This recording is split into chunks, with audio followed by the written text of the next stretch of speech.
Welcome back to the Hour of Power show. We're in the middle of discussing the NBA and NHL playoffs. We're going to go over to the Western Conference now. Our email address is hourofpowershow@gmail.com.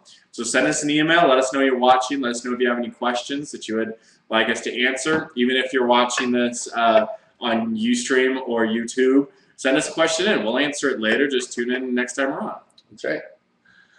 Okay, so why don't you continue going with the NBA West? All right, we'll keep on going with the West. In our 1 versus 8 matchup, we've got the Spurs, the old Spurs, up against the young Grizzlies. Grizzlies, obviously, a surprise team to make the playoffs this year. Nobody ever expects them to, play in the postseason, but they're actually a team that a lot of people fear right now. Zach Randolph is having an insane season. I mean, he got traded, and then all of a sudden he becomes this monster player. They've got a bunch of young talent. The Spurs really don't want to play him right now. The Spurs will be lucky to get out of this one intact. They'll probably end up winning in 6, but it's going to be a good series, and I think all the games are going to be close. In fact, I think the games the Grizzlies win will probably be by a lot. So watch for that. Next up, we've got the Lakers at 2 versus the 7-seed Hornets. This matchup doesn't really bode well for the Hornets. They're missing David West, who's their power forward, great from about 17, 18 feet out on his jump shot. I mean, there's really nobody on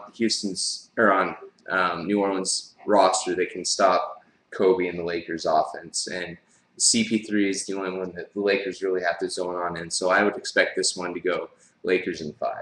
Okay. All right, moving on to Dallas and Portland. We've got the 3 versus 6 seed. This is not a matchup Dallas wanted. In fact, Dallas is probably the team that, besides New Orleans, that everybody kind of wanted to face. Dallas is old and they're one-dimensional. They've only got Dirk Nowitzki. I mean, they've got Ricky Dubois feeding him the ball. Dubois? Exactly. Dubois balls. And so, they really don't have a lot going for him. If you can get Dirk Nowitzki riled up or off his game, this should be easy. They've got LaMarcus Aldridge, who's one of the top 3 big men in the league right now. I mean, he's doing insanely well. And, they've got Brandon Roy, who's somewhat healthy, and then they've also got Gerald Wallace, who's an absolute freak of an athlete. So I'm actually expecting Portland to win this one in 7. Oh, wow. Nice. First upset. And then next up, we've got the 5-seed Nuggets versus visiting the 4 seeds Oklahoma City Thunder. This one's an intriguing matchup. Denver obviously lost Carmelo Anthony. But they've played great since they lost him. They've had a better winning percentage after the trade than before the trade. That's crazy. Of course, Oklahoma City has 2 of the top 10 players in the league right now, and Russell Westbrook, sorry, went to football there. Yeah. Russell Westbrook and Kevin Durant. I mean, Kevin Durant's won scoring title this year, and Russell Westbrook just broke out. So that's an intriguing matchup. I think this one's probably going to go the distance as well, but I think the Thunder are going to win it just due to home court advantage. So Thunder in 7. All right.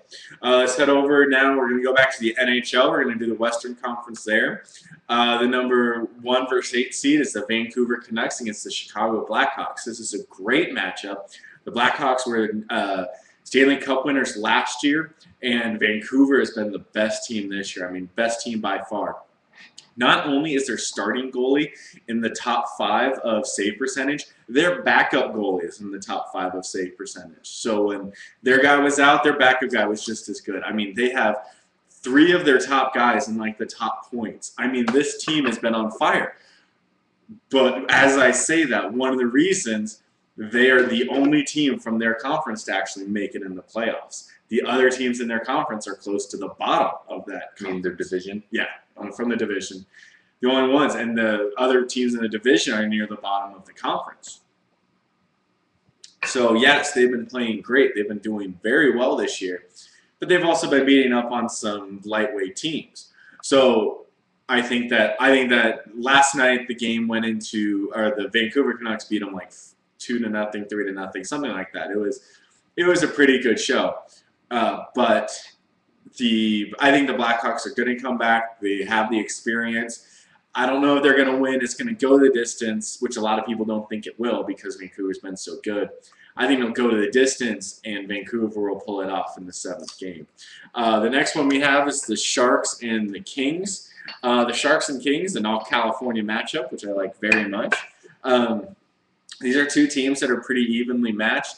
What's going to get it for the Sharks is their depth. The Sharks have the hero of the playoffs last year was Joe Pavelski, and he is now their 3rd-line center. Even though he's been playing well, it's that so many people on their offense have stepped up that now they're playing really great offensively. Their defense is kind of young, kind of with holes, but they have the Stanley Cup winning goalie from last year from Chicago, Antiniemi, who is their goalie this year. So I think that they will make it past the Kings. The Kings are a really good young team. I wouldn't be surprised next year if they beat out the Sharks for the Pacific Division title. But this year, I think the Kings need a little more experience. They need a little bit more offensive help. So this one, I think it's going to go to just 5, and I think the Sharks will be able to pull it out. They'll win a bunch of close games, kind of like we lost a bunch of close games in the last playoff series we were in. We have next the Detroit Red Wings against the Phoenix Coyotes. Phoenix is a team in flux, but they just keep winning. They have no owner. The NHL owns the team, but they just keep finding ways to win. And they're doing a pretty good job at it. But they're facing one of the best teams in the league. I mean, the Detroit Red Wings have been to the playoffs many, many times in the past few years. 20 straight years? I think so. Which, going back to the Sharks really quickly, in the past 7 years, they have had over 100 points 6 times. The one year they didn't, they had 99 points. Wow. So they've had a great little run too. But back to the Red Wings. So they are going to be playing against the Coyotes. Last night they won. The Coyotes showed some good playing times, but I think that the Red Wings will pull it off at the end just because of experience. But I think it's going to go to at least 6. Next we have the Anaheim Mighty Ducks and the Nashville Predators. The Ducks have been playing well recently. Nashville has really stepped it up near the end. I think that the Ducks are not as strong as their record had, even though the whole Pacific Division was good. So I think that the Nashville Predators will be able to pull it off in 7. All right. So there we go. That is the end of our playoff preview, and we hope that you all enjoyed it.